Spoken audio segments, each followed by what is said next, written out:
Well, thank you everyone for joining us to the Murray City Council meeting. Today is February 16th. I think I know the date. And I am going to go ahead and start with the Pledge of Allegiance. And I have asked Brett to join. I did ask a Boys and Girls Club member to do it, but unfortunately she got her times crossed and she had to go to work. So hopefully we can bring her back in the future. Brett, go ahead. Thank you for asking me, Rosalba.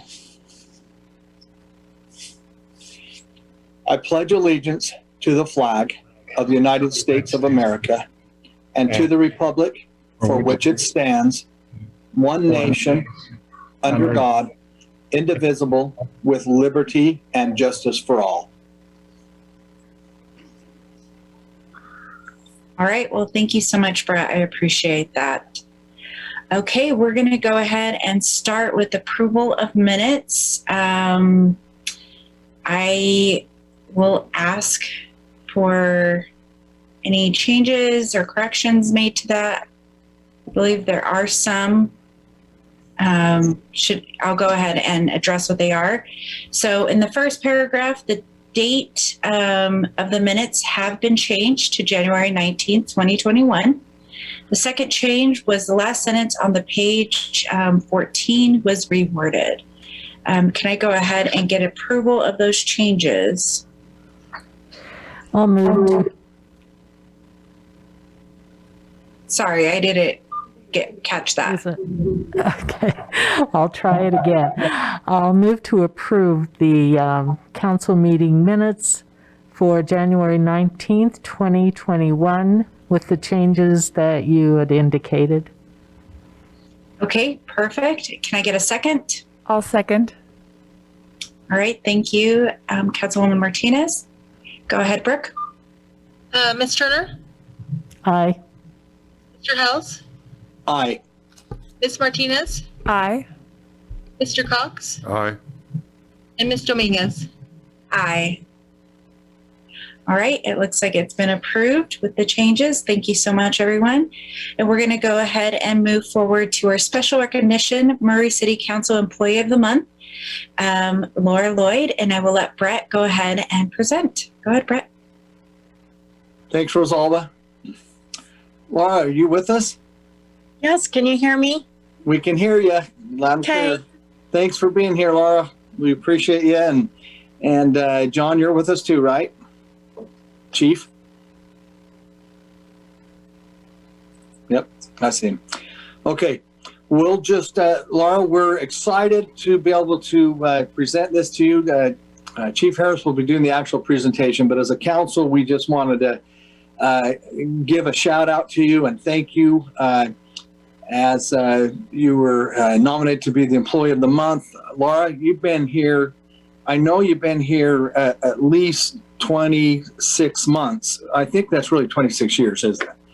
You've been here 26 years because we've seen, had the opportunity to work with you over the past 9 years. So it's a privilege, honor that we have been able to start this program years ago to be able to acknowledge our employees. And we are just psyched that you're one of them because you've been one who's truly blessed the council with your smile and your participation in all the budget meetings you've done with several of our chiefs. So congratulations from the council. Do you have that certificate with you, Laura? No. Okay. Chief Harris will get that to you, and he's not gonna take that $50. He's got that $50 Visa card for you, and and so that's a huge thing. But we'll get that to you, and then we'll be putting your name on the plaque in the chambers, and then you'll get that certificate. But from the council, Laura, thank you so much for all that you do for our city. You're not only a great employee, but you're an awesome employee to be able to work with. So without any further ado, I'll turn the time over to Chief Harris to continue on. Thanks, Chief. Thanks, Brett. Can you hear me okay? Yes. Okay, good. I had some technical difficulties. I'm glad everything's working okay. I often think about in our organization who or how we disrupted the most if somebody left. and who that person would be. And it's not me, it's Laura.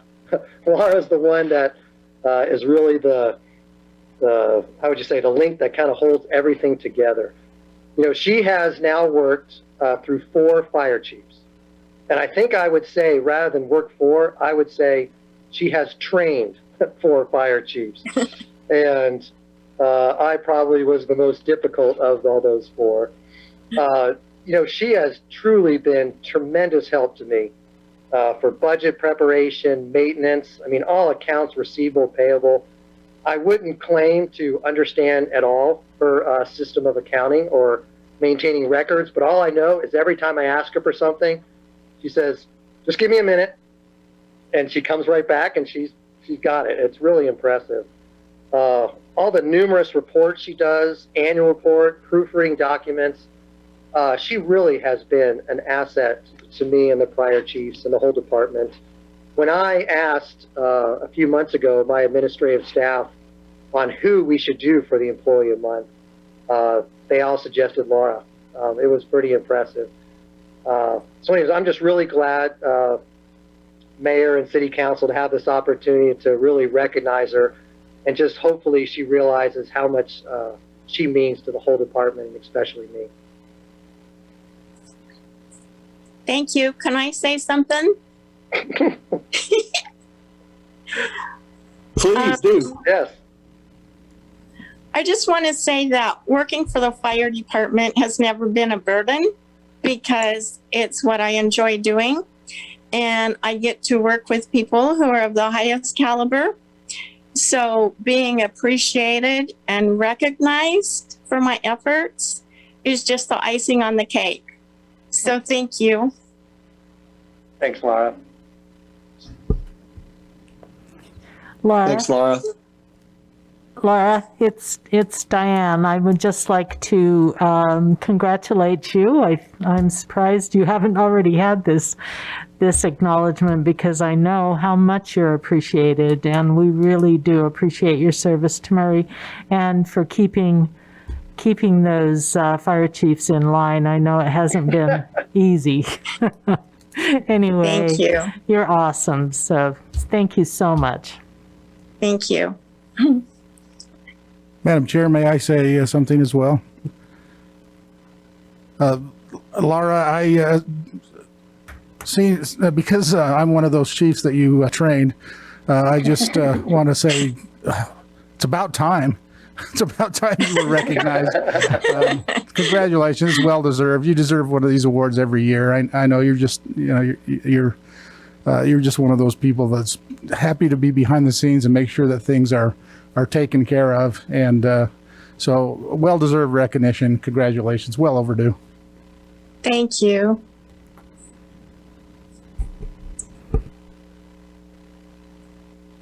Right. Well, thank you so much, Laura. Anybody else? Okay. Well, thank you so much, Laura, for all your hard work, and we truly appreciate it. And we're happy to honor you today. Thank you. I appreciate the recognition. All right. Well, thank you, Chief, and thank you, Laura. We'll go ahead, and you guys are welcome to stay for the meeting, but you don't have to. We'll go ahead and continue on with our agenda here. Let's see. We have citizen comments, and I will let Jennifer and Patty go ahead and conduct this portion of the meeting. So we don't have anything for citizen comments. Everything we received was related to the public hearings. Okay, perfect. Well, let's go ahead and move forward to the public hearings then. We'll go ahead and start with our first public hearing to consider an ordinance related to land use, amends the general plan to include a small area plan for Fashion Place West area, and Melinda Greenwood and Jared Hall will be presenting. Go ahead, Jared. Thanks. I just wanted to briefly introduce the item tonight and then turn the time over to our consultant that did all the work on this, Mark Morris from VOTA. But if I could just share my screen for one moment so you can see that. This is, as you said, the Fashion Place small area plan that's up for consideration. And it encompasses a large area around the Fashion Place West track station, roughly 6100 South, 6790 South, and I-15 to State Street. I wanted to just point out that one of the reasons that this plan is up for adoption as a part of as an amendment to the general plan is that our general plan from 2017, our Murray City General Plan, identified several places in the city where we ought to consider more what we call fine-grained studies, areas where we ought to look a little more closely and even just a little further define the kinds of things that we want to see happen. Still in broad terms, there's still vision documents. This small area plan is still what we call a visioning document. It's supposed to lay out the next, the patterns of development for 5 to 25 years. So it's kind of a long horizon, and you'll see that in the presentation from Mark Morris of VODA, some of those kinds of aspects. But the Fashion Place West plan, as you can see on that screen, there was one of the areas that was identified to be further studied. The general plan can only accomplish so much in that larger document encompassing the whole city. So among other places, the Fashion Place West plan was identified. We looked for funding to identify a consultant and bring them on board to help us do that kind of planning. We looked to the Wasatch Front Regional Council's Transportation and Land Use Connection Program. We were awarded the grant, so it bore the brunt of the financial impact of the plan. The city had some matching funds, but the bulk of the money came from the TLC grants. Those are good grants. They're interesting because they're supposed to tie land use and transportation together. So they need to be, they're awarded to projects that very deftly tie together the transportation aspects of planning and the land use aspects. And there's no better place really to do that than the transit stations. We had previously, as a city, been awarded and conducted and adopted a similar plan, small area plan for the Murray Central Station. The next logical choice for us was Fashion Place West. We did select VODA to take us through that process and produce that plan. Mark Morris and Annalise Eichelberger were the principals on it. They did have some outside help from other agencies or other consultants as well, but they were the principal consultants on the project. And Mark, as I said, will be presenting the plan to you tonight in brief for the public. It was over the course of the last year brought to the Planning Commission and the City Council in segments, portions of the plan as they were completed in draft segments to be reviewed. We did conduct, and Mark will go over this somewhat too, a survey and an open house toward the beginning of the process to get public input, and then send a lot of notices in the last couple of months as well to get this before you tonight as a public hearing. We did make findings as it was presented to the Planning Commission, and they did recommend approval, forward a recommendation of approval to the City Council. I just wanted to point out a couple of quick things in these findings for you before it goes into Mark's presentation. I'll turn the time over. But as I said, the general plan provides for us to do this kind of additional study and then be adopted as an amendment to the general plan. We found as a staff and as the Planning Commission, and then recommended to you as the council, that this does fit the goals and initiatives of the Murray City's general plan. And then that fifth and final finding, the proposed small area plan will provide residents, staff, elected officials, and the development community, clear guidance as to how the city anticipates development within the subject area will occur. Again, just as Mark starts his presentation, it's an overview kind of a plan. This is not it's not an action plan where the city is looking to do large-scale rezones or implement certain projects. It suggests the way the city should respond to those projects as they come from the private sector. The city doesn't own any land in these areas. UTA owns some land, and then the rest of it's held privately. So we would look for this plan to be a guiding document for us to look at how we respond to development applications as they come over the next 5, 10, 15, 20 years. With that, I'd like to turn the time over to Mark Morris, our consultant on it, and let him go through the presentation of the project. Great, thank you. Thank you, Jared. And I will share my screen if you'll allow me to.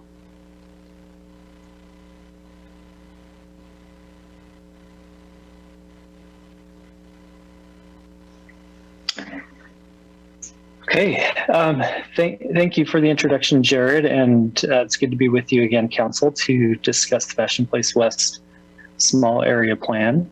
As Jared mentioned, as a kind of a fine-grained plan for the area, this is really a visioning document to respond as private development comes along.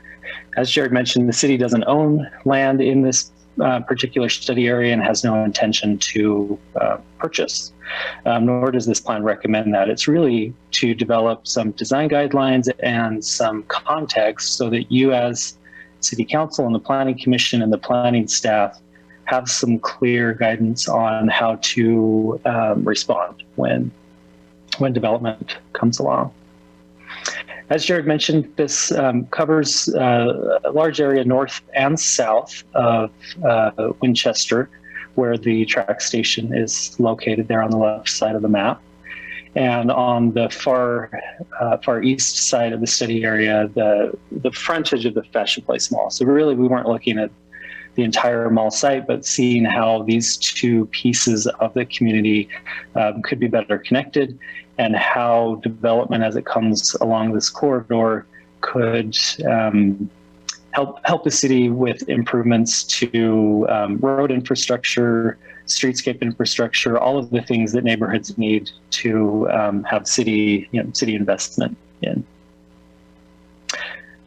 The document itself has a few main sections. We spent some time along with transportation consultant, Fair and Pierce Transportation Consultants, looking at the existing conditions. What is the neighborhood in 2021? What does it look like? What sort of trends are we seeing? And how do we provide tools for the city in a few key areas? So one was housing. We looked at the housing markets and how housing can be introduced in a context-sensitive way into the neighborhood. Connectivity, dealing with some of the big connectivity issues within the neighborhood. And then, as I mentioned, some design guidelines to give the city a little bit more control over the types of development that develops. So a few takeaways from the small area plan. One, the changes in the neighborhood must be context sensitive, and we'll talk about a few of those. That as development comes along, its location and the adjoining parcels really drive what the city would be recommending there, or what would be allowed there. Second, Murray City does not own significant land in the area, so really all of this is driven by private property owners. So until a property owner wants to develop or change what's going on, there really will be no change seen within the study area. Infrastructure improvements are sorely needed, especially along Winchester, to improve walkability and active transportation uses between the track station and the mall site.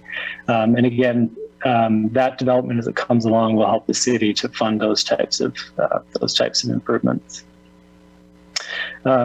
Concentration of new development near the track station will be more neighborhood scale. So these are things that will be pretty low rise, things that the neighborhood would use and need, as opposed to a more regional draw like the Fashion Place Mall. The fifth one, in the study as we went through it, we saw a lot of opportunity with the Fashion Place Mall site to see some transition there over the next decades to more of a mixed use center with other offerings beyond just retail.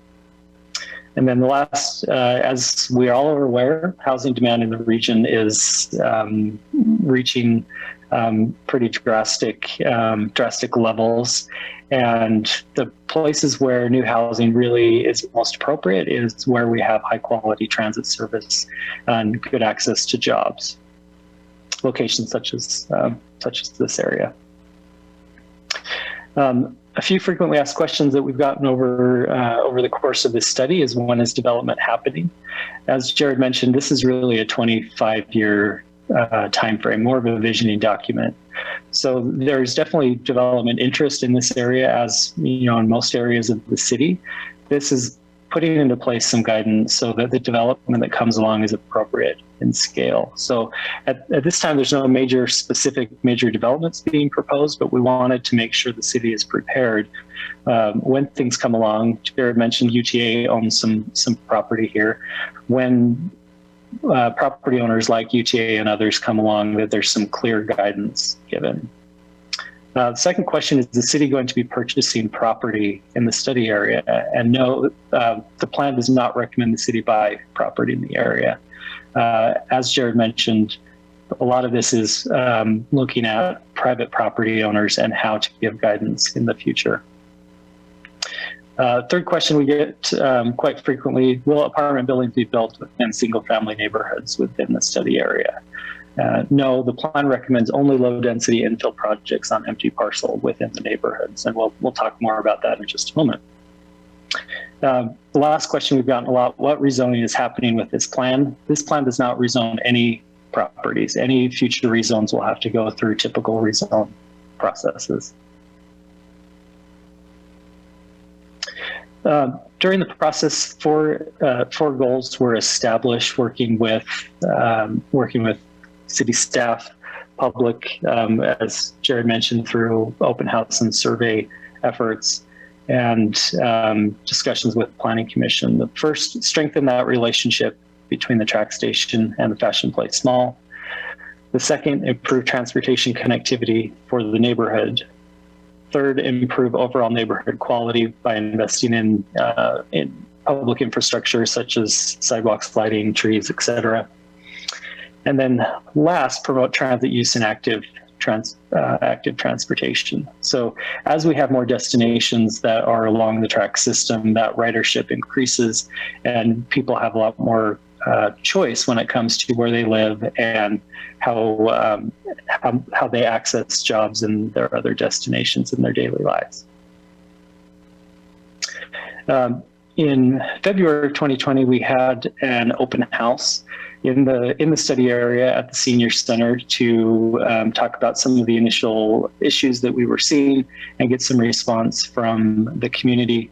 In the summer, we had a public survey with had about 150 responses to that, looking at what were the things that the neighborhood was seeing that they wanted addressed. And so as we go through the process, we check in to make sure that we're addressing the issues that the residents are seeing, business owners, property owners, et cetera.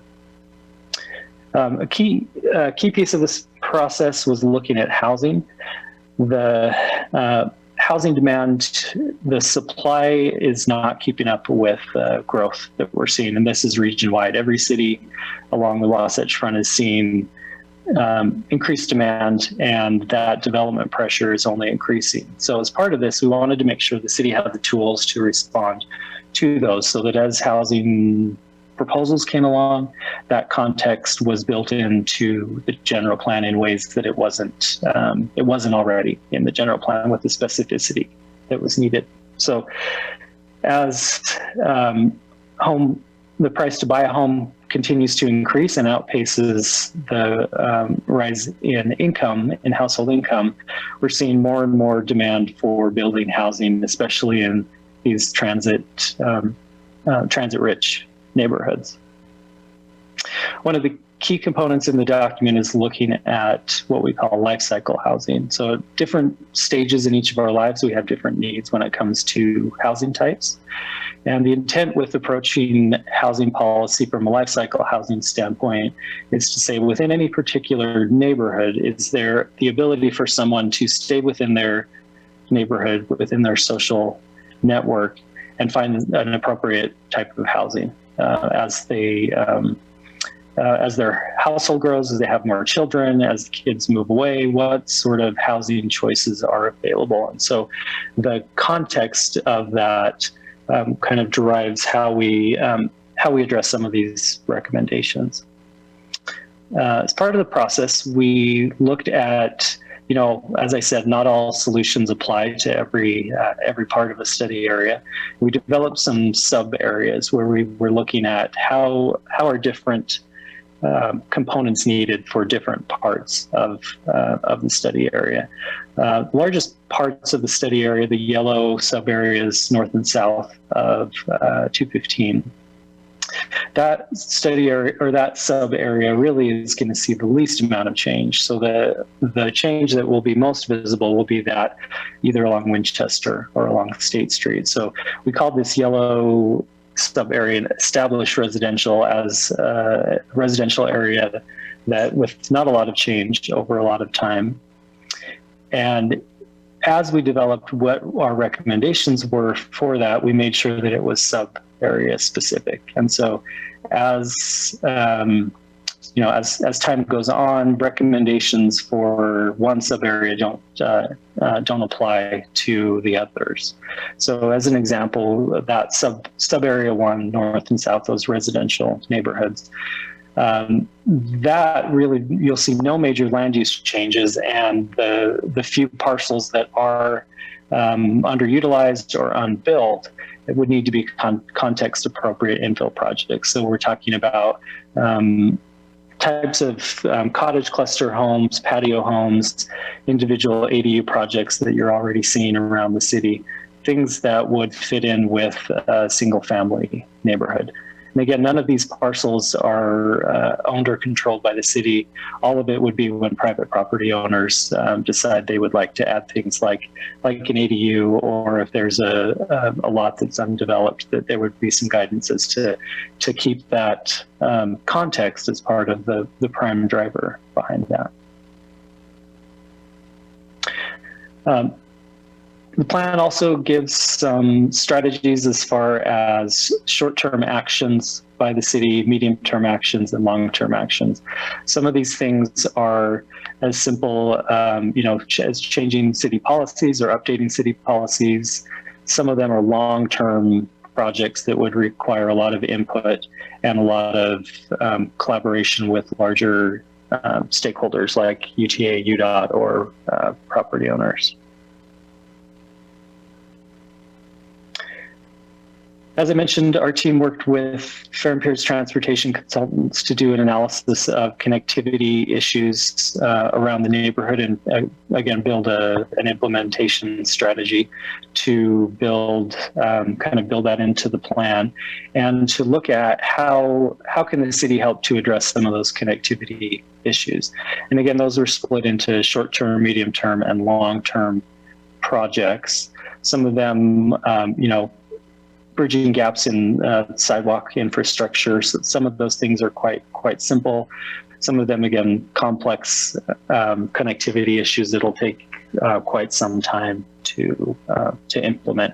But again, a lot of these are looking out 10, 20, 25 years to see what are the needs within the neighborhood to address address change.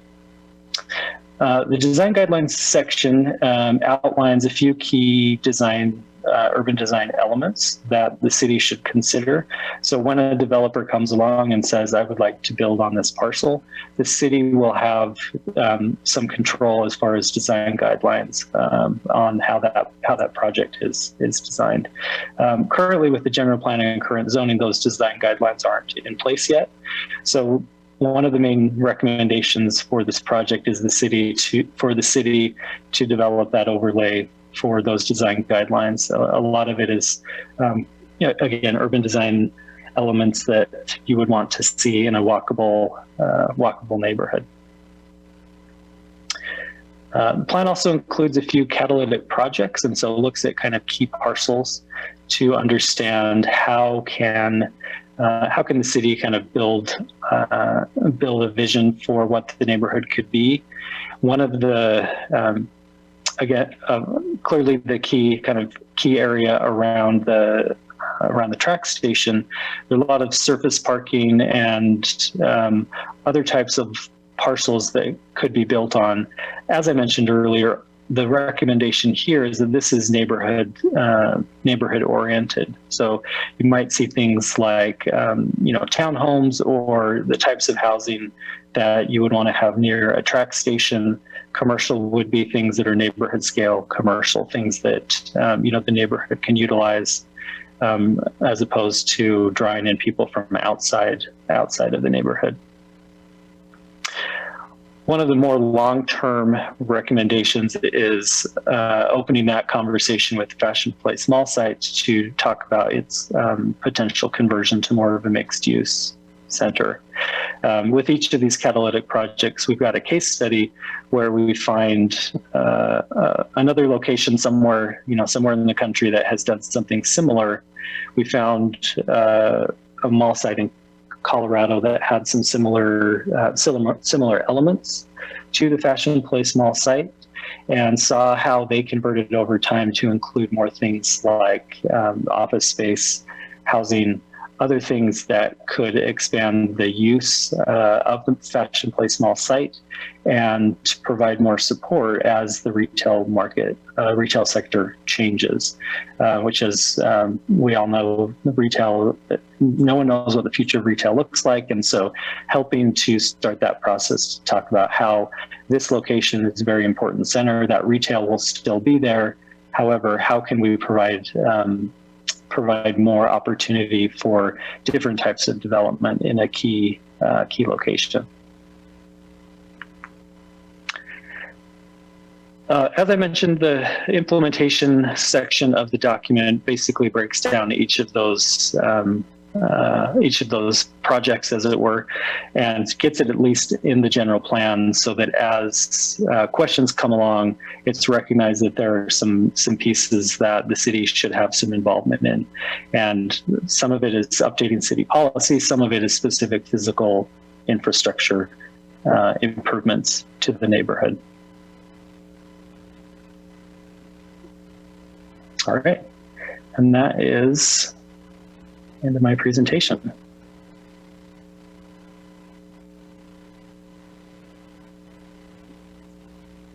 Thank you so much, Mark. Does anybody have any questions? Council in the chambers? Yeah, I do, Rosalba. Go ahead, Dale. I think I talked a little bit about this last week. We have a lot of people that are in the residential areas, and I've got the map here in front of me. And I've read through the plan again since last week, and I've driven the area. It appears to me that there'll be, and correct me if I'm wrong, there'll be no development or property utilized inside the existing housing areas of 1 and, well, I guess they're all 1. And correct me if I'm wrong, and the development will be where commercial is now. And there's a buffer between the housing, or the residential areas, I guess I should say. There's a buffer of the tracks line plus 3rd West between where residential is now and where any type of development, whether it be commercial, where it's already commercial now, or where there could be some townhomes or any type of development. And up on State Street, it's the same thing. Any type of development would be over on the mall and in the commercial areas. Nothing will change in the residential areas other than possibly the view going from seeing the back of Toys R Us to seeing a different type of commercial building or townhomes. Is that correct? Yes, that's correct. I think the single family neighborhoods, that sub area 1, I think we identified there are a few unbuilt parcels in there. So you might see some things like new cottage clusters or single family homes built within that neighborhood, but it would be, the same scale of everything that's in the neighborhood. Anything that is, more townhomes or commercial, you're correct. That would be on the State Street side or, the existing commercial areas along Winchester. And I think that the design guidelines section, that's an important thing to point out, that development of design guidelines for the city, that gives the city opportunity to develop those types of buffer urban design standards that you're mentioning. And so currently there's nothing in the current code that kind of spells out what that buffer should look like. And so development of those design guidelines will help the city out to make sure that those buffering requirements are established when those types of developments come along. Also, there's an opportunity for grants or funding to improve the existing neighborhoods, sidewalks, curb gutter, things like that. And I think and you said it earlier, but I think it's really important. Hopefully there's a lot of people in these residential areas that are watching tonight. We're not rezoning anything. This is a vision for 25 years from today to 25 years out. Nothing is going to happen in the immediate future. This is just a snapshot of things that this property could be used for, not necessarily will be used for. Is that correct? That's correct. It's all dependent on, again, private property owners. This gives some vision and some guidance there. Those commercial properties along Winchester or State Street, developing, as Jared mentioned a little bit earlier, a little bit more fine-grained detail than the city currently has in the general plan. And it's a vision document. It's not anything more than that. Is that correct? I sound like an attorney. What do you think of that, Gio? Correct. Okay, thank you. I also have a comment. And also, it is a vision document, but if there were development that would go on in that area, it would go through the regular process, right? The zoning would not be changed unless it did go through the community involvement, go to the planning and zoning committee, and then finally come to us. But during that time, we would also have community input and during that whole process, correct? That's exactly right, Diane. This is like Mark explained it. It's a vision document, and Dale's hitting all the right notes there. It's supposed to guide future private development and how we respond to that. So all of those would go through the normal channels. Okay. If somebody wanted to, Mark mentioned cottage clusters.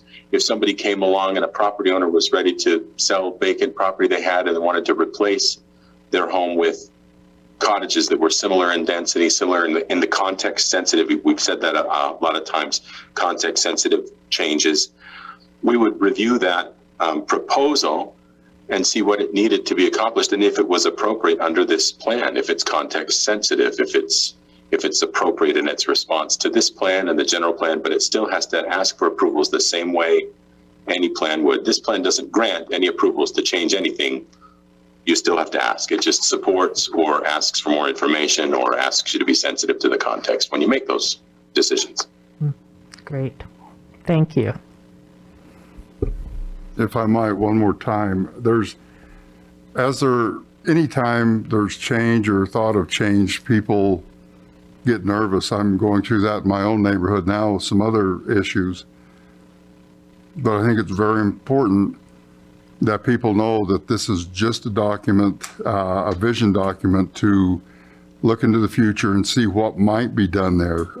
Housing, single family housing won't be changed. And I know a lot of people have a hard time believing that. But as this document lays out, everything stays the same. If you look out the window right now and you see your neighbor's backyard, that's what you're going to see, unless you're on the very outside of the housing or the single family housing.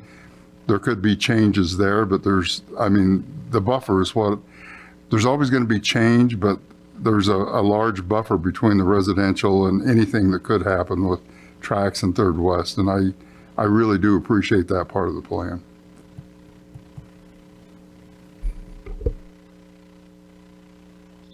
All right. Well, thank you. Anyone else before I open it up to public comments? Yes, I'd like to say something. Go ahead, Kat.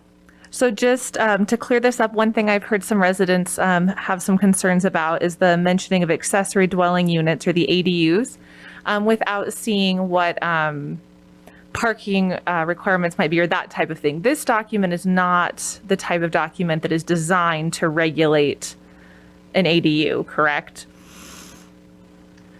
That's correct. So the city has its current ADU ordinance that you've already been through the process to develop. One of the recommendations here is to look at that ADU ordinance and how do you update it so that it works for the neighborhood. Excellent. Yes.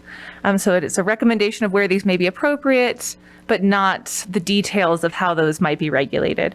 And I just think to echo what I think Dale and Diane have said, I just think it's really important to be clear in what this is and what it isn't. I think it's an excellent, thoughtful plan for future housing, connectivity, and design guidelines.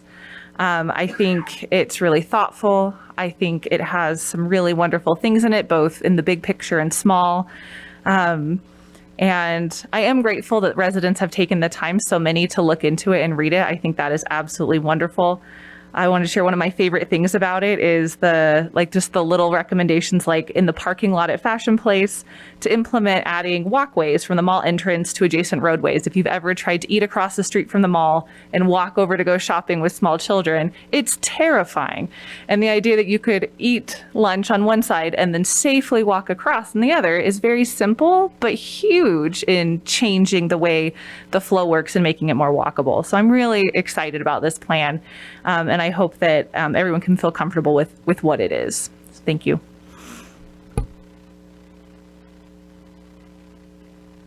All right. Well, thank you so much. I'm going to go ahead and turn this time over to Jennifer, who has some public comments coming our way.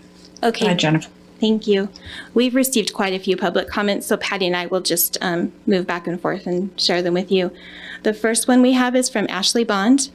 Dear City Council members, first of all, I would like to say that I am grateful that my neighborhood in the Fashion Place West area is getting some attention from the city in terms of improvements. As an older neighborhood, there are definitely things that could be improved upon. However, I do have many concerns with the proposed Fashion Place West plan. First, many of the people in my neighborhood are low-income individuals and families. The homes here are affordable for those who otherwise would not be able to afford a home. Sharp increases in property values in recent years have already priced many lower-income families out of the neighborhood. All of the proposed developments would undoubtedly make this problem worse. Secondly, your plan proposes building different housing types. This neighborhood has some of the most diverse housing options I've seen in any neighborhood, ranging from the apartments with condos to larger single-family homes. Housing diversity is not the problem, and to tear down existing homes on Winchester to build said housing not only fails to account for this, but also creates a sense of irony. The people who could once afford homes in this neighborhood will now be the tenants in the apartments built on the land that they once owned because they cannot afford a home elsewhere. The low-income people in my neighborhood will not benefit from these new housing developments. Lastly, the proposal of sidewalks throughout the neighborhood is unnecessary. We've never needed them, and this space does not allow for them. Fences, yards, and well-established trees would be destroyed to accommodate sidewalks. As a longtime resident of Murray, it makes me sad to see my tax dollars go towards unnecessary sidewalks rather than to things like building and repairing schools, preserving historic structures, cleaning up the old ore site near 5300 South, or developing other areas that have long sat vacant. In short, I do not feel that the addition of sidewalks to this neighborhood is a good use of tax dollars, and many of my neighbors echo this sentiment. Thank you for your time and for listening to my concerns. I hope that you will take them under advisement. And Patty will read the next one.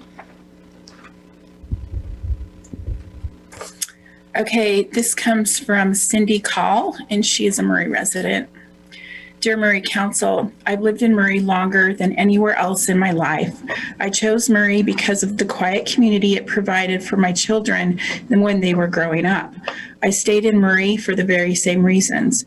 Bringing in businesses and high-density housing to this area will change that forever. Adding sidewalks and parking strips to an older, well-established neighborhood is unnecessary.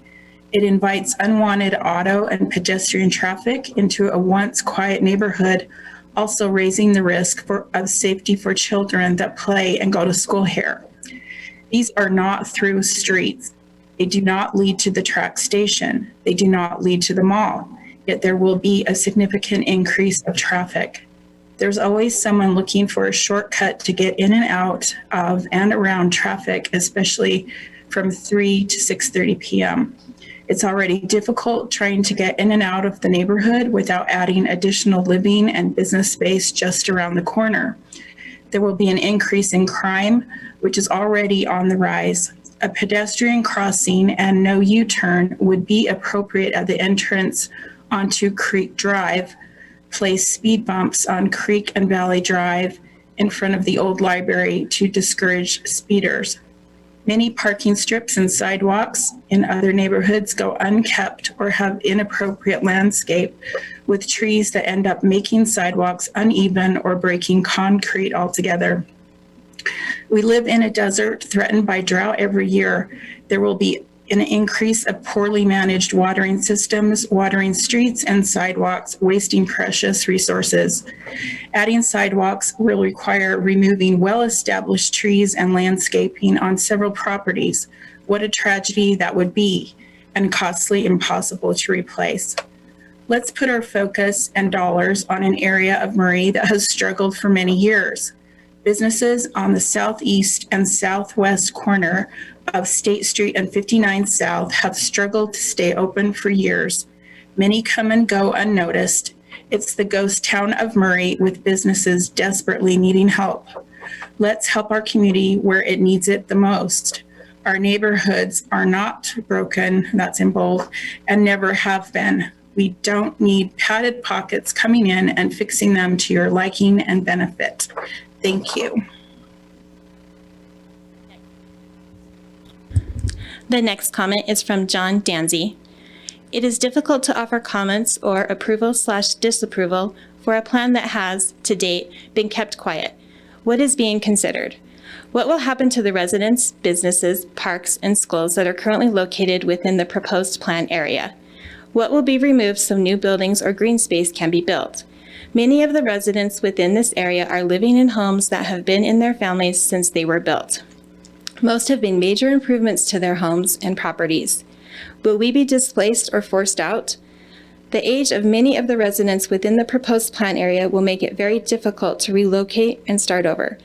Current market value for property in Murray is too valuable to lose so a municipality and developers' small area plan can move forward. We have worked our entire lives to retire here. The crime level in our neighborhood has skyrocketed since the opening of the Trax Light Rail Station on Winchester Street. The idea of using this neighborhood as a walking green space between Trax and the Fashion Place Mall is devastating to me. Please don't put an even larger welcome mat for the people to wander among our homes. There has been an issue of some transient population using Grant Ballpark Diamonds as a campsite. I cannot stress strongly enough the importance of discouraging this type of activity and feel providing more space that is difficult to patrol will only make this problem worse. I am a business owner with a current Murray City business license. This proposed plan could very negatively impact my ability to conduct as a small business owner. I opted to move my business to Murray, to my home, to support my local schools and community. Thank you for this opportunity to be heard.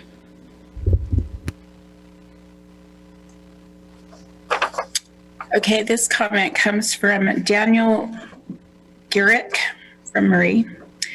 Dear Murray City Council, I am writing in regards to your meeting about the Fashion Place West project. I have lived in Murray for 63 plus years.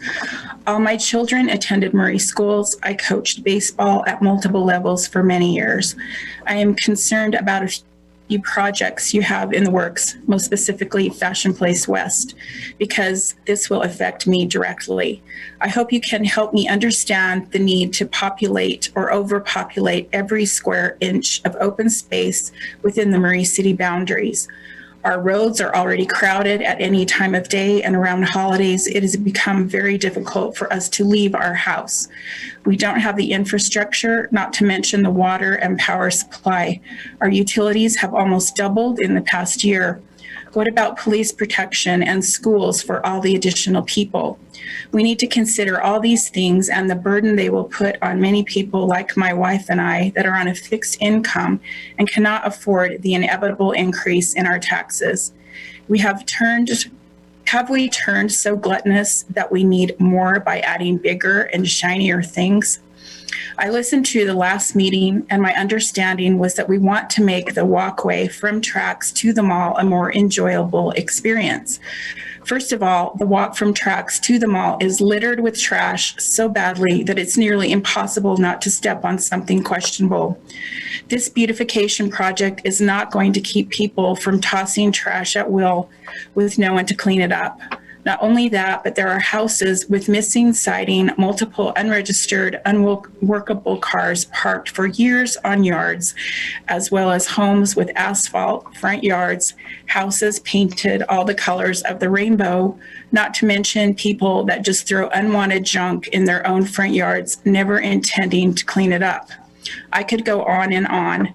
If Murray City took the money it was going to spend on this project and hire more code enforcement to drive the neighborhoods and enforce some simple maintenance issues, the city itself could be more inviting for all that live in and visit the city without raising taxes and adding more congestion.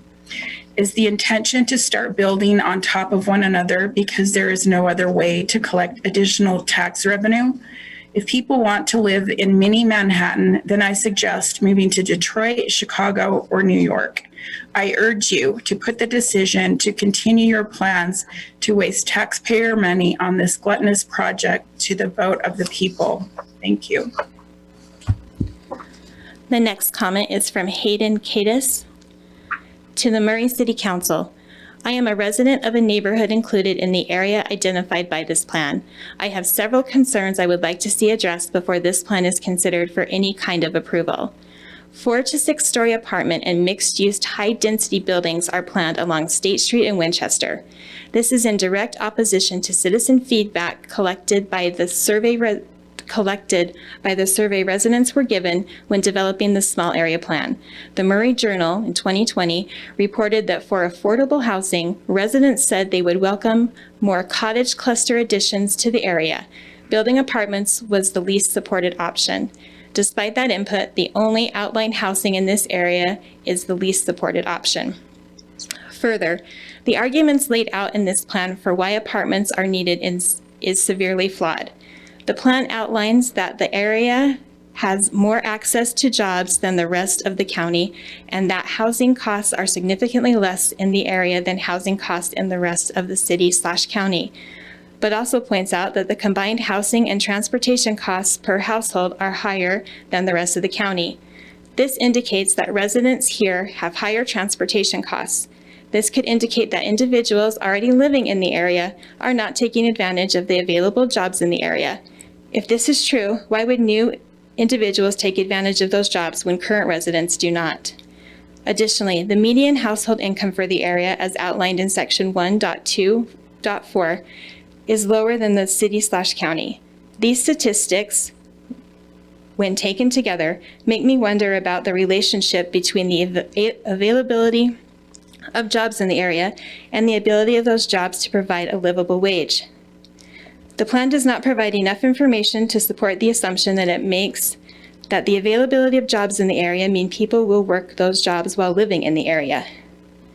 Further investigation into this area is needed to support this hypothesis, and this plan should not be approved until there is concrete evidence that jobs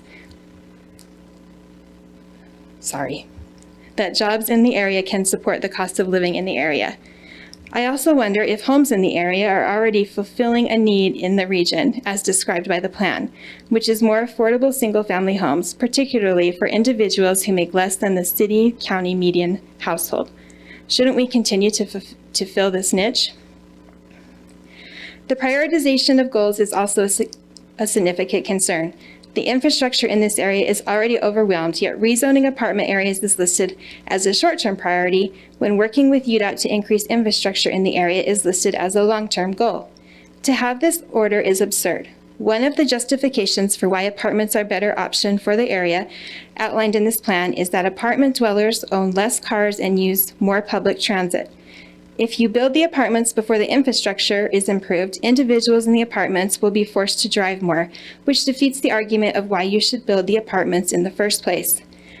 Section 3 is of particular concern as it outlines decreasing the open space by 50% as well as altering yard setbacks. I question the impact substantially decreasing green space will have on the health of individuals living in the area and the city's natural resources.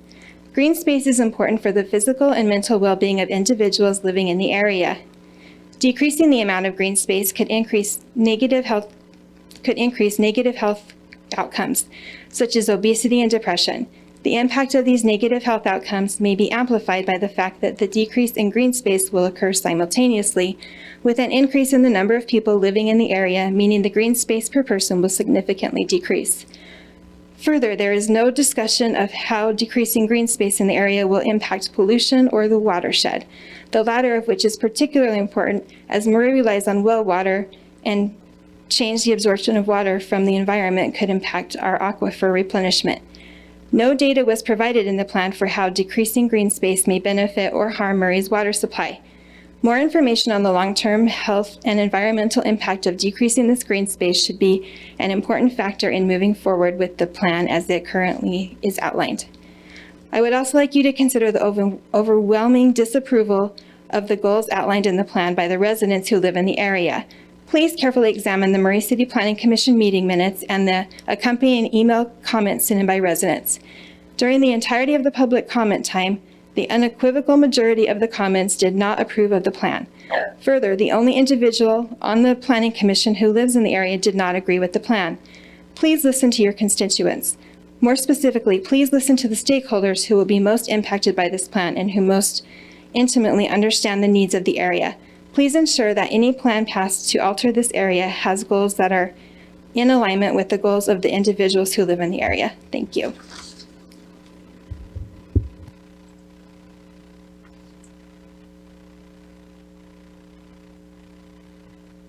Thank you. Is that all of them? Patty's got the next one.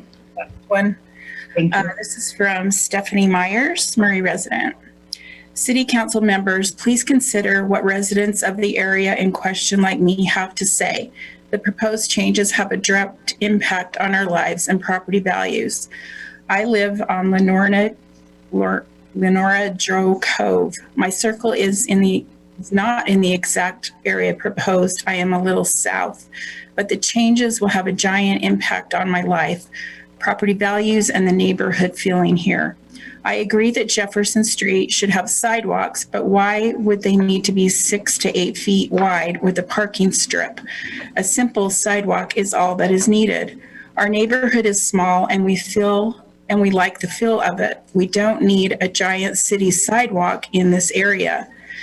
The area that a park is proposed is a neighborhood gem that we all are happy is private. We don't want extra people and traffic coming into our neighborhood. This is also very limited parking on all of our streets. Adding a public park would only make a crowded situation even worse. In regard to wanting to attract more pedestrian traffic to Fashion Place, to tracks, this would only add to the unsavory foot traffic that already exists. I would appreciate efforts to keep that traffic away from Jefferson and the surrounding area to the south. There are some homeless people that wander around down here already, which has been worse since the shelters all closed uptown. Adding apartments to Murray City in any area of Murray should be avoided. We have a lot of apartments and they have high crime rates. Putting apartments right by tracks is a giant mistake. It would only increase crime rates along tracks as routes to escape law enforcement and would create an uneasy feeling at the station with areas that predators could hide in. Keeping it open and visual is the better to prevent crime. If Murray wants to address housing, it should look at the ways to lower crime in existing apartments in the city. South of Murray on State Street are 2 big apartment complexes with crime that carry into Murray. That should be addressed as it flows into my area. Also, to add another bike lane would further impede traffic along Winchester. If there is one bike west on tracks going under the overpass, it backs up traffic and is a danger to the biker. I don't want more bike lanes at all. I would appreciate less bike lanes.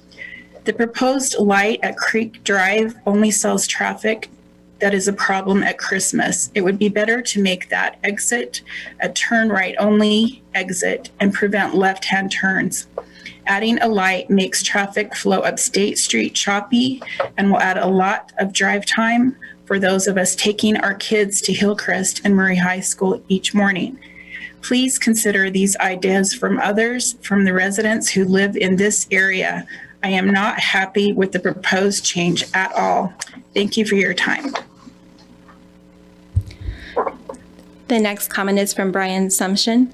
I live on 6207 South Valley Drive. There are 4 homes on the east side of Valley Drive. State Street frontage back property is my back wall. Is this going to affect us all? And Patty has the next one.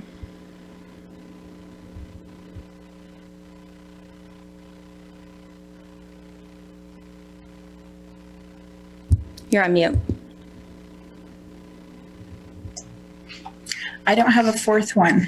I had 3 to read. Okay, so during the meeting, we've received a comment from Matthew Schneider. We don't want every spot in Murray to be viewed as a potential place to fill with more people. Why is Murray's job to provide all the housing? The wants of current residents should outweigh future ones. I live in the area and I want nothing to do with the city where I have to look up at 6-story buildings instead of the mountains I moved to the area for. The commission pitches these things by saying we're not approving any specific plan. Then when a specific plan we all hate comes, they approve it by saying it matches the plan we adopted. More public input is needed. I have nothing against more housing, but it seems the whole city wants every available space to be crammed full of people. It will breed more traffic and crime. Thanks. And then also during the meeting, Hayden Cadis, who we've already heard from, sent another email. I don't know if you guys want me to read it or not. Go ahead. Okay. To the Murray City Council, the presentation answers that this does not rezone any area is misleading.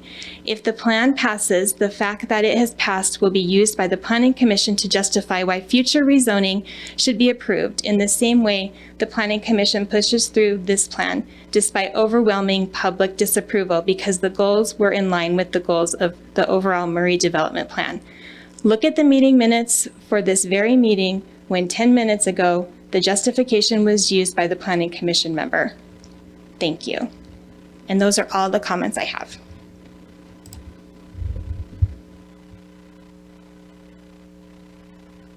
Thank you, Jennifer. I will go ahead and open it up for discussion again with the council if you guys have anything or have any questions.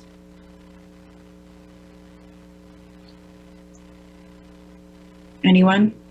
I'll go first. Sorry, I can't see you guys. Okay, go ahead, Kat. I just want to thank everyone for writing in, to take the time to look at the plan. It's a lot to be that involved and to go out of your way to thoughtfully write something and send it in and to care about your community that much. And so I want to say that I really appreciate that, and I don't want to understate that at all. I think there were a lot of valid concerns that happen when there's any change in an area. And I also think, sorry, I've got like a really dry eye. But I also think there's still a lot of misunderstanding and some confusion about what the plan is and what it means. That no one's going to be forced out of their homes. There's no eminent domain happening. That this is a plan for the future, and plans are designed to be followed, but that's not a bad thing, and it's not also an immediate change. And so I hope that the earlier presentation and questions asked answered some of the questions and concerns from some of the residents. And I hope that they can feel more confident with that.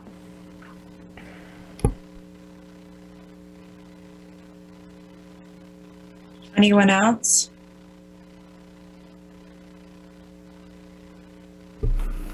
I don't have anything else, just what I said before. It is a guiding document, and just to make sure that we are prepared and have a vision. I think that's really important for our city.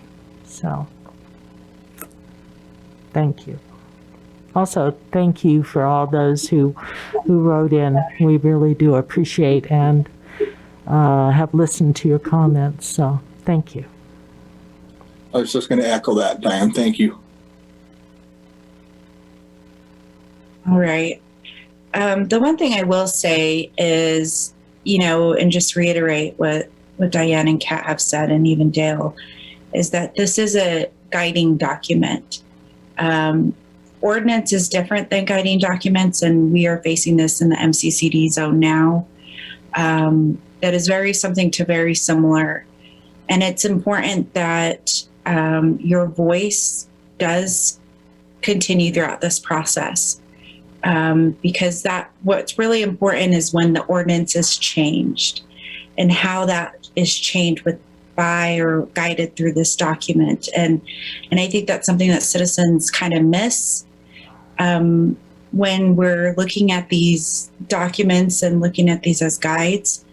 And so I just want you to know your voice does matter, and it is important. And this is something that really we need to look at moving forward. Transportation, the city, the state is all looking for the growth. We are having a large number of growth that's happening. And I do truly believe that in Murray, we can be smarter, and we can look at this in a different way. Am I for what's happening all over? Not necessarily, but we need to look at it and we need to be strategic. This is one of the ways of being strategic and looking at it for the future. So again, thank you so much for your comments and concerns. And just know the two distinctions between a guiding document and ordinances, and what the ordinances will look like and how they will manifest to help support this guiding document, and also what may not work for the future as well. There's a lot of great things in this document, and then there's a lot of things that may not even happen at all. So I'm keeping an open mind as well to all of this. Anyone else before we go ahead and I take a motion?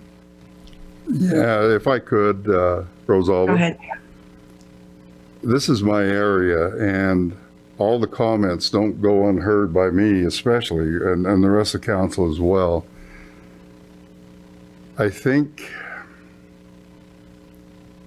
this is a difficult vote because it's change, and change is hard to fathom, especially when it's a 5 to 25 year plan. But it will still go through, and there was a comment made that the planning and zoning will go through and look at this and say this was approved, and so they'll go ahead and change the zones. That's not necessarily the way it happens. The letters and the emails that we receive, we listen to, and it weighs heavy on us. And it's the same thing with the Planning Commission. If we adopt this plan tonight, and 5 years from now, there's a portion of the plan or a developer that wants to do something. I've seen developers, we've done it in the past where it hasn't gone forward because it's not what the people want or need. And I understand that this is hard to really digest. Hopefully some of the presentation, these comments came in prior. Hopefully some of the presentation alleviated that, but I doubt it because there again, change is hard, especially when you don't know exactly what the change is going to be. This is a well laid out document. Change is inevitable, and what our job is to do is to make it as beneficial to Murray City and as low impact to the residents of Murray City as we possibly can. And that's what we're trying to work through here tonight, and at almost every meeting we have is how do we do this with the least impact and the best results for both Murray City and the men and women that live in Murray City. So don't ever think that your comments aren't listened to and aren't heard by both us and the Planning Commission, two separate bodies. And I suggest, if this passes, I suggest if something comes up in the future, don't say, well, it doesn't do us any good, because it definitely does. It definitely does. It changes plans.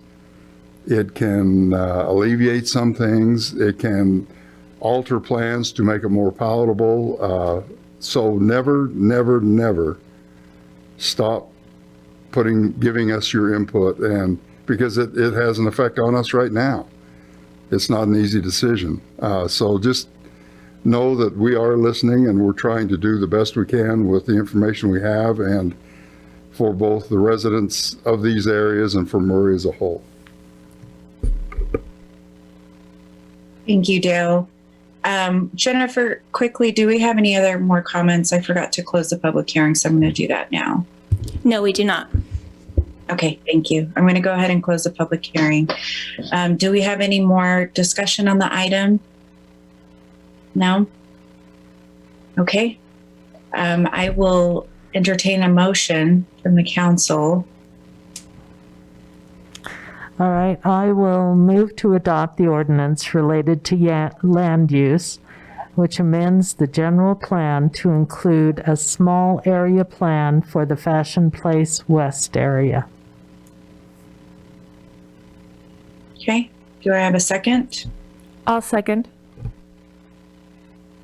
Okay, great. Thank you. I have a first and a second. Brooke, go ahead and take the vote. Ms. Turner? Aye. Mr. House? Aye. Ms. Martinez? Aye. Mr. Cox? Aye. And Ms. Dominguez? Aye. All right, thank you so much. Thank you everyone again for your comments, and please stay in touch. We'll go ahead and move on to our second public hearing, considering an ordinance enacting section 15.20.1545 of the Murray City Municipal Code relating to the establishment of public electric vehicle charging stations, and rates amending section 10.08.020 of the Murray City Municipal Code relating to the regulation of parking at an electric vehicle charging station. Blaine Hackey and Matt Youngs will be presenting. Go ahead, Blaine. Thank you, Rosalba. Appreciate the time. Power Department's back at you again. We were with you 2 weeks ago on the committee of the whole meeting, and we talked about EV chargers and the desire for us to have a proposed rate. Just a quick 2-minute summary. We received some VW grant money, and we put a sizable contribution ourselves as a power department to install these units at the rec center. We have 3 units there. Each of them have 2 chargers. So we have 6 chargers at the rec center. We have a fire department charger, electric charger that's already installed. And of course, we have plans for the new city hall to have EV chargers. We feel the need to have a rate. We want people to come use the chargers. They're there for a purpose, they're there for a reason. And for that reason, we came to you 2 weeks ago. And what we did 2 weeks ago when we were with you was we reviewed the history. We talked about how we formulated the rate. And then we also talked about the attorney's input and the mayor's office input in this as well. So in your packet tonight, you have 4 items that I could count. One was a review of the history of the EV charger in Murray and the proposal of the rate. We also had a page that had a city comparison with other cities and the way they have formulated a rate. We also have the ordinance, the draft ordinance that we hope to adopt by the end of tonight. And also we have the notice of the public hearing. Now, the rates we have proposed are 20 cents a kilowatt hour for the level 2 charger, which is not the trickle charge, and it's not the fast charge, but it's a medium size charger. Our rate is proposed to be 20 cents a kilowatt hour. The fast charger, which takes 20 minutes to 30 minutes to actually charge a vehicle, would be 30 cents. We formulated that rate through a third party that came in and helped us with numbers. So our goal tonight is to answer your final Q&As, your final questions and answers, as well as adopt the ordinance and set a rate that we hope to move forward and move forward. Now I have Matt Youngs also on this Zoom call with us, and he can answer any questions as well. So that's the real quick review, Ms. Dominguez. And if you don't have any Q&As, I think we're ready to adopt the resolution or to do what you want us to do.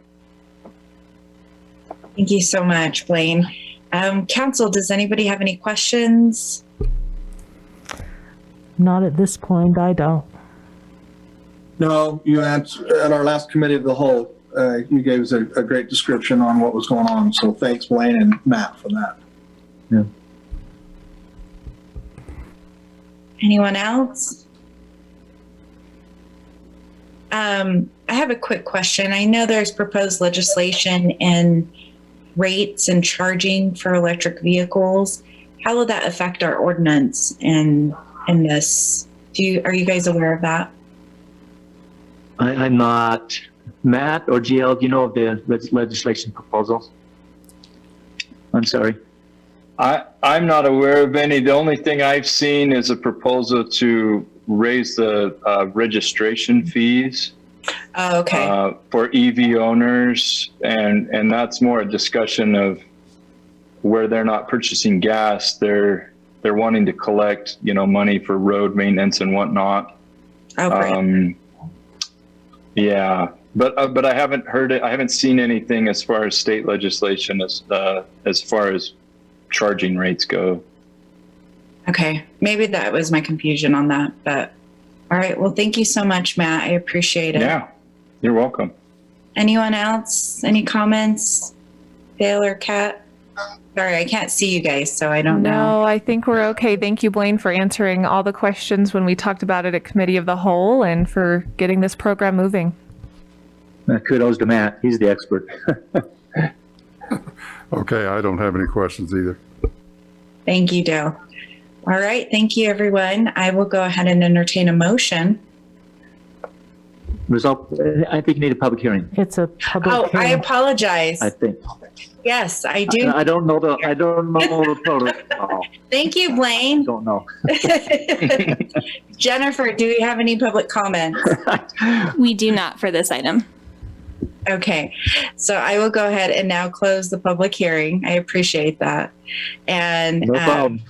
We will go ahead and if there's no other further discussions, I will go ahead and entertain a motion.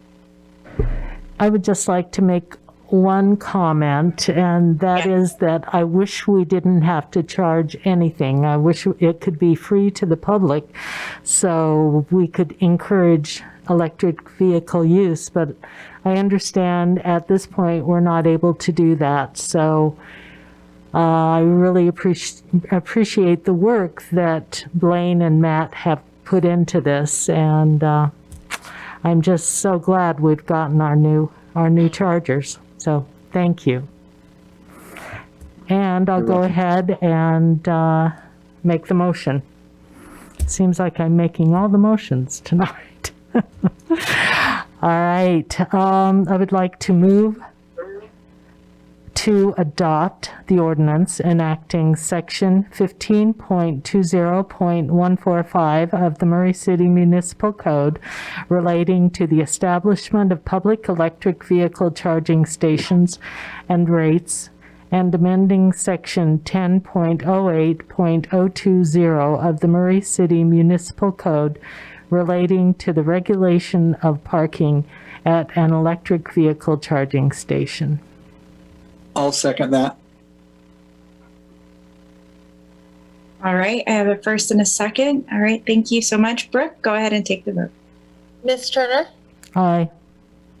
Mr. Howes? Aye. Ms. Martinez? Aye. Mr. Cox? Aye. And Ms. Dominguez? Aye. Thank you so much, everyone. Thank you. Thank you, Blaine. Thank you, Matt. Thanks. Thank you. Okay, thank you very much.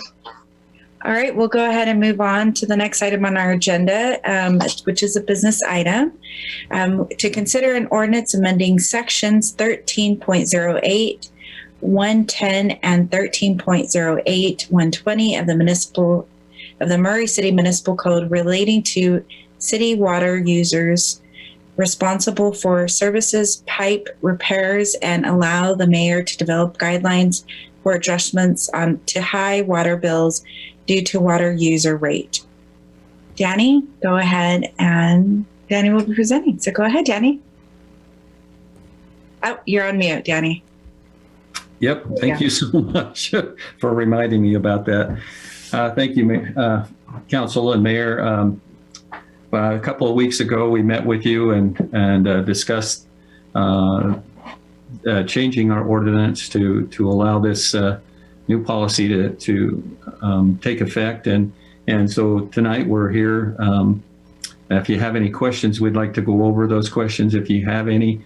Otherwise, we'd like you to move forward and allowing this ordinance change to be completed, and so that we can move forward and making this policy change and implementing it.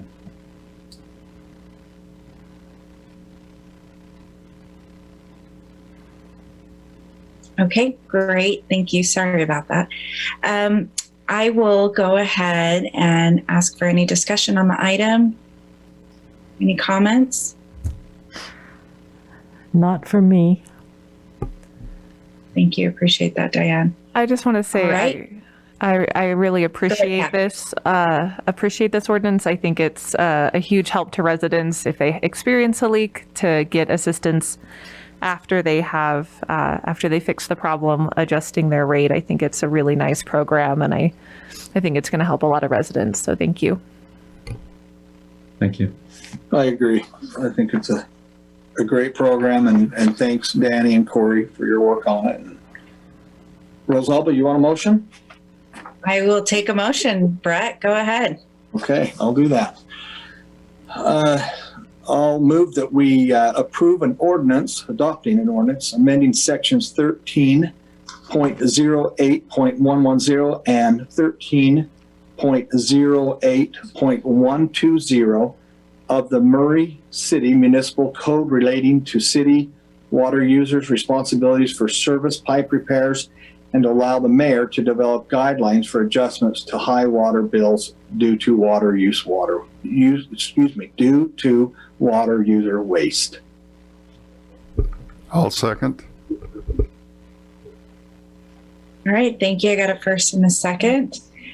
Brooke, go ahead and take the vote. Ms. Turner? Aye. Mr. House? Aye. Ms. Martinez? Aye. Mr. Cox? Aye. Ms. Dominguez? Aye.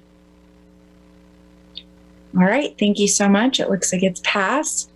And thank you, everyone. Thank you, Danny and Trey, or Corey, sorry. For a minute, I thought I was seeing Trey. So I appreciate it. Thank you, Corey. All right, we'll go ahead and move forward on to our next item, and that would be the mayor's report. Mayor, go ahead. Okay, thank you very much. I wanted to mention this evening that we are really grateful for the moisture that we're receiving. We're talking about the water rates and water waste and so forth. We're really grateful that we're having some water come down. But having said that, the city crews have been out over the weekend and again today to keep the streets clear. And of course, there's a storm expected this evening as well. So we just want to remind our residents of the city that if it's possible to not park on the street, it helps a lot to get the streets cleared more quickly and more safely. And so we'd appreciate that. We are expecting more snow tonight. So I'd also want to pass on a reminder from the police department that in this cold weather, a lot of us will idle those cars, to warm them up. And we have seen an increase in car thefts from cars that are warming up. And of course, you probably saw on the news over the weekend on Friday an incident here in Murray where a car was taken that was left idling with two young children in the back seat. And we would just like to remind the residents to please, if you need to warm your car up, lock the doors, don't leave it unlocked, and help out our police department. That's really all I had to mention this evening, so I'm happy to take questions from the council.